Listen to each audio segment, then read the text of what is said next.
ayan, meron tayo dito pritong galunggong. Pinaksiwan ko yan nung kahapon and then ngayon pinrito ko na siya. Ayan.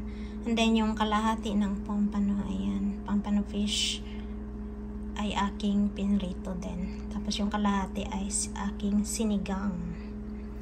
Masarap yung sigang. Sarap higop ng sabaw, guys. Super healthy pa tayo. Ayan, luto na, guys. Pwede na tayong kumain ng tanghalian. Ayan, yung kalahating pampano ay aking gisigang. Wala pa tayong ligo. Oily na. Saka later, 5:30, meron akong work hanggang gabi.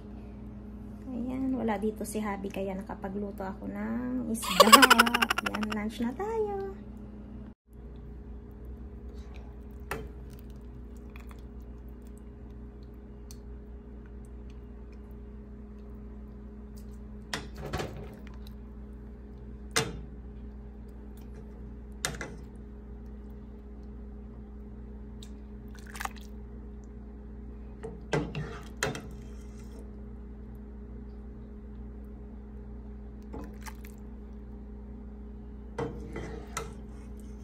Yan lang yung sitaw at saka ano lang, talbos ng kamote yung available na ingredients. So, okay na rin siya. Tsaka nilagyan ko lang ng sinigang mix. Diba?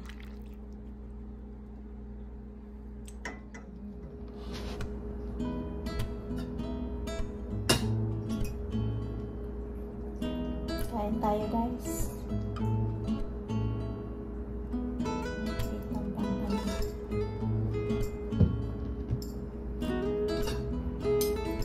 Tayong rice dito, konting rice.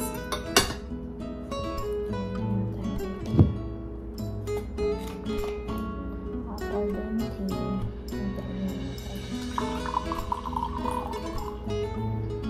Natira.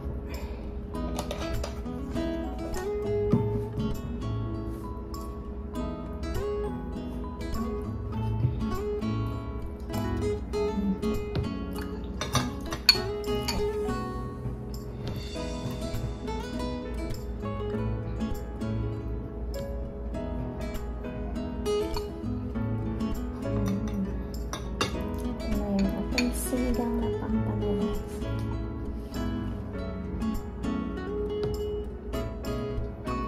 Green leafy vegetables.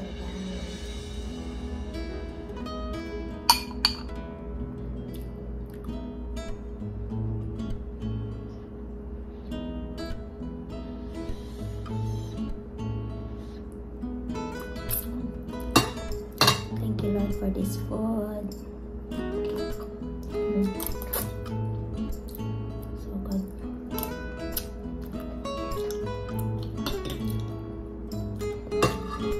Kain tayo.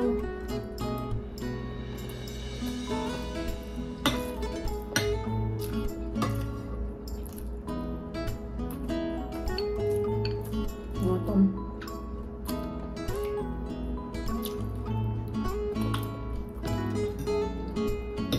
1:41 na pala dito ng tanghali sa California.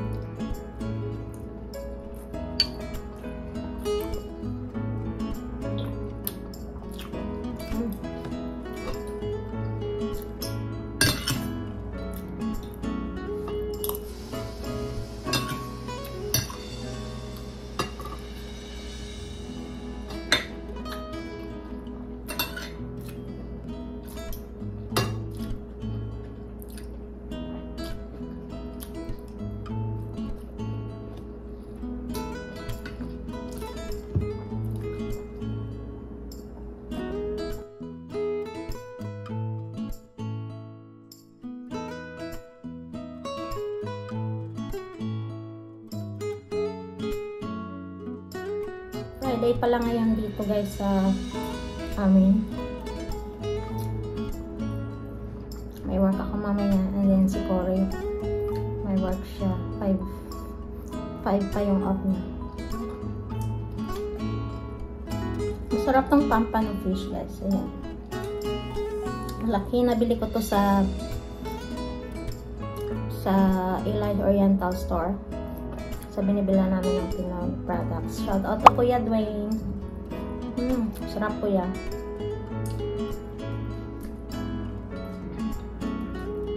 Yeah, so doon kami bumibili sa Eli's Oriental Store.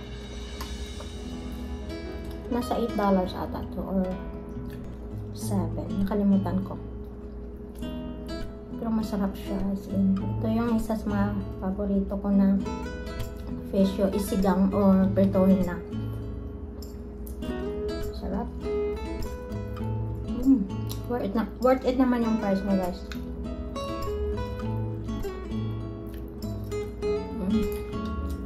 Pero konti lang rice yung pinakain ko kasi nagbabawas nga ako ng timbang.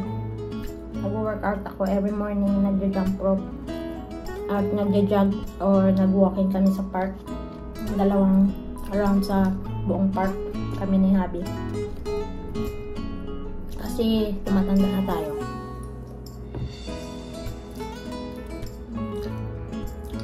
Kamusta yung Friday niyo dyan, guys?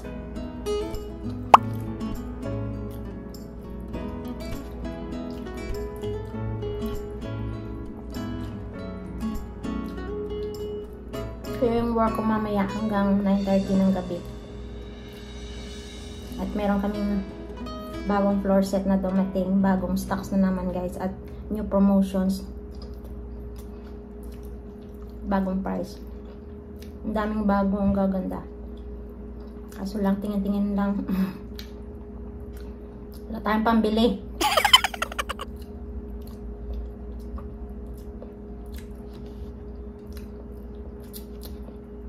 Ano yung, sa inyo guys, ano yung paborito nyong isda? Sa akin, bangus, masarap din. Ito, galunggong, masarap din siya. Pero pag tumagal na yung tawag doon, yung pag pinaksiwan mo siya, pag tumagal na, parang umiiba yung lasa niya. Mas masarap siya after ilang, or the other day, mas masarap siyang prituhin na lang. Kasi parang masarap pag crispy. Kaya inadobo ko yan ng karaang araw. Tapos ngayon, prito ko siya. Masarap.